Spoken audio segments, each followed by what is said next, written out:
This is probably my last video on hemostasis, the physiology, because we still have to talk about the pathology such as the platelet disorders and the hemophilias and the warfarin and the heparin, etc. Today we'll review hemostasis. It will be a quick video. If you have any problems understanding any of it, please go to my previous videos where I explain this stuff in detail. Now let's have the quick review on hemostasis and let's get started.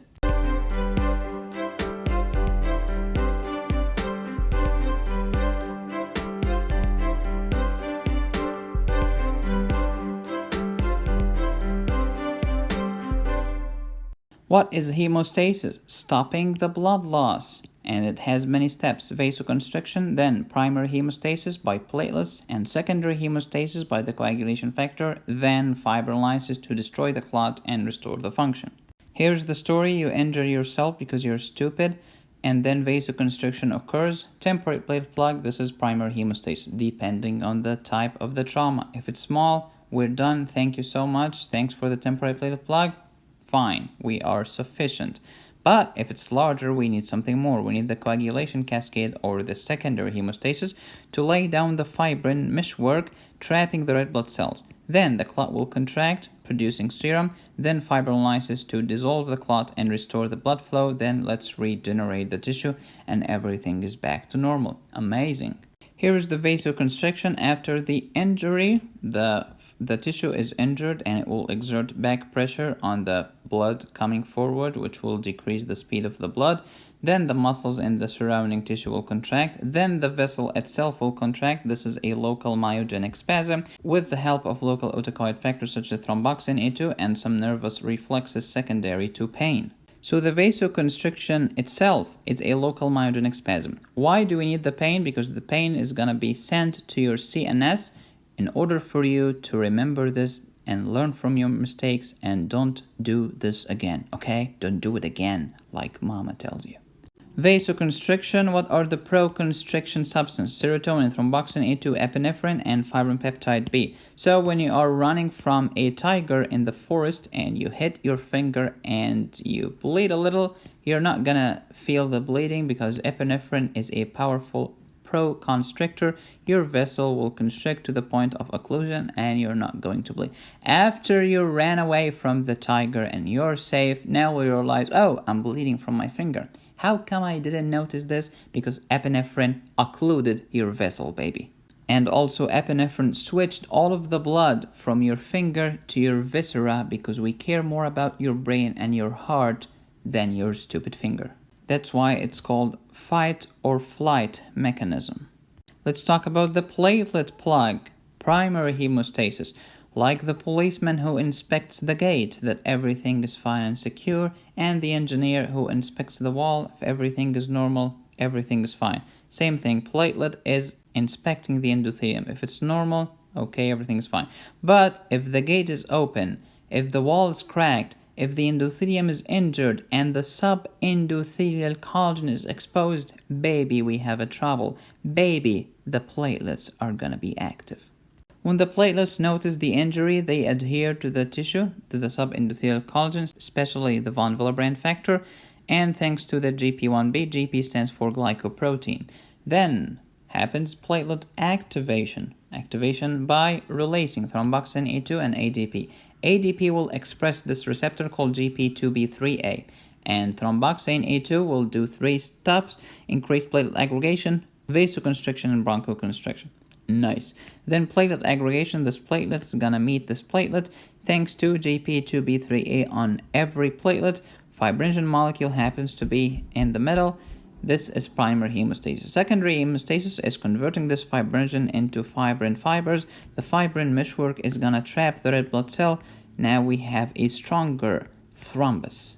I am spitting wisdom all over the place. There are only two ways to coagulate, but there are several ways to bleed. What are the two ways to coagulate? The intrinsic pathway and the extrinsic pathway in the secondary hemostasis. So let's talk about that. To understand secondary hemostasis and the coagulation cascade, please start from the bottom. Here we have the fibrin. Nice. Comes from fibrinogen. For fibrinogen to become fibrin, we need thrombin. But thrombin is present in a precursor inactive form called prothrombin. For prothrombin to be thrombin, we need a prothrombinase complex. Once this congressional committee agrees on the decision of coagulation, prothrombin is going to be thrombin, fibrinogen is going to be fibrin, and baby, it's going to be done. We'll have a clot to stop the bleeding. Who activates this congressional committee that consists of 2 numbers and 2 words? Extrinsic or intrinsic pathways. Let's talk about the extrinsic because it's easier and faster but less efficient. Tissue factors coming from the tissue to activate factor 7 into factor 7a.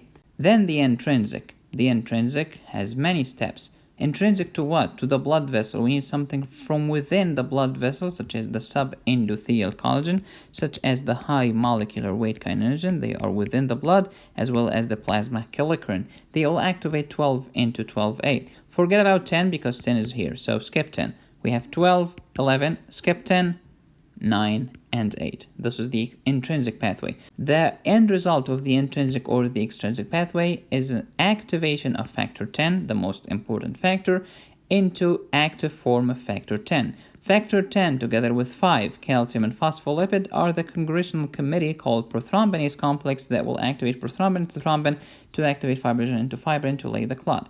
The highest number that we have reached was 12, but then we discovered a new factor called fibrin stabilizing factor, so we called it number 13.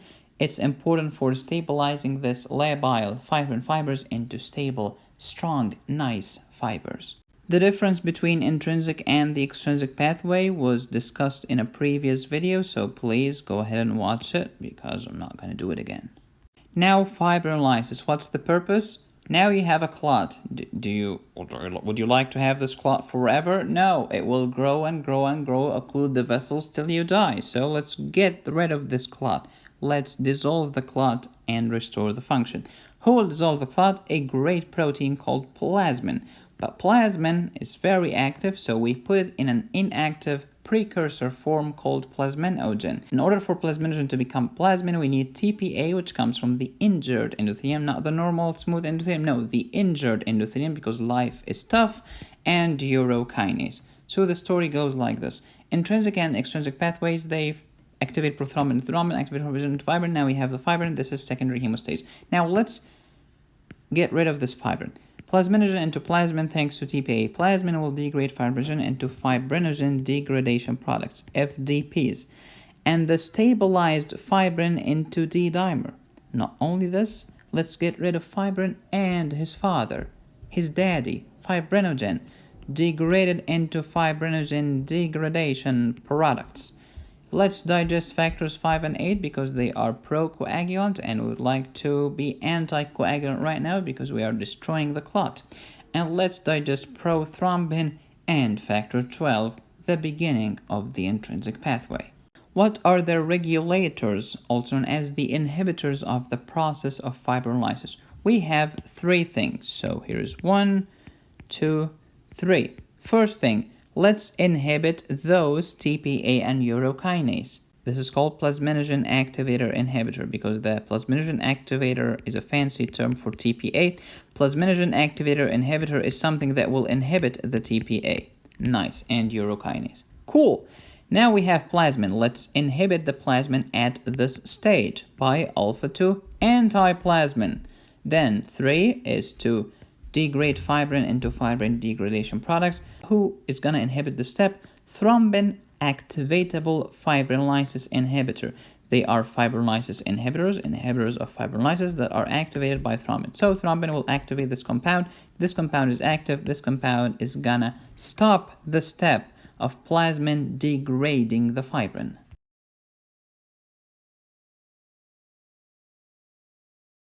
That's it for today. Please subscribe and hit the bell. Watch my previous video. If you didn't understand anything in this video, please support this channel on Patreon. I'll send you my notes as well as 50 hematology cases as well as many other stuff. Go to patreon.com/medicosis. Thank you very much for watching. Be safe, stay happy, and study hard. This is Medicosis Perfectionalis, where medicine makes perfect sense.